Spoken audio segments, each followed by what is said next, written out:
Hi, this is Brandon from thirstgym.com. Today we're talking about an exercise called the rolling tricep extension, or also known as the dumbbell rolling tricep extension. This is a tricep exercise, great for improving the power in your bench press, specifically with the tricep musculature. So you see this a lot in the powerlifting realms. It's very similar to a dumbbell skull crusher, except we're going to be on the floor.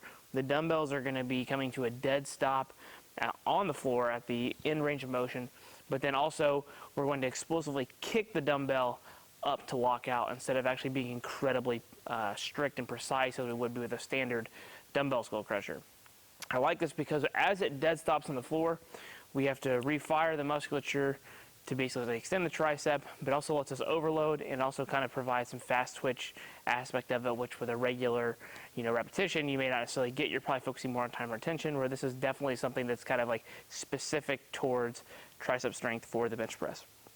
You can use it in sports performance training programs, especially if an athlete needs to improve their bench press for their 225 rep test for football players, for example, or if they just need more tricep extension and strength to be able to push people away. Again, this can have some application.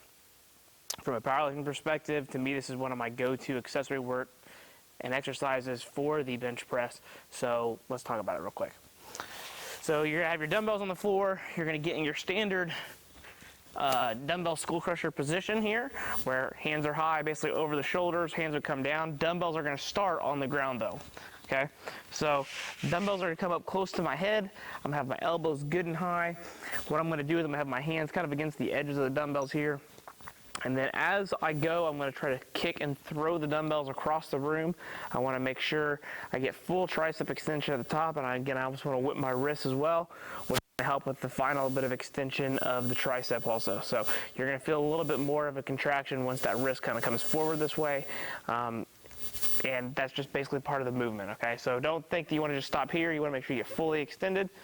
So you're going to keep your back and everything flat, elbows high, throw across the room, and then back, throw, back.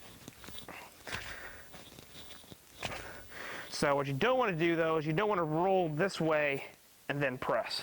Okay, that's usually the most common mistake in this exercise, is that the arm is going to roll basically to where you'll be at a dumbbell bench press position and then a press. We don't want that. We want to try to keep the elbow high, humerus basically perpendicular to the floor, and then use the tricep and a little bit of momentum to kick that up and extend here.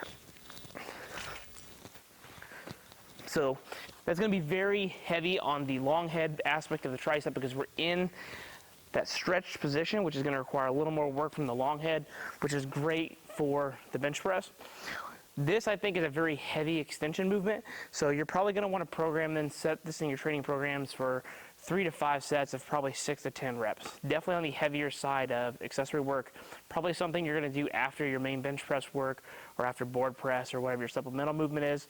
So this is like your kind of like tier 1 option of your tricep accessory movements for your bench press or for your pressing power. So again, one of my all-time favorites.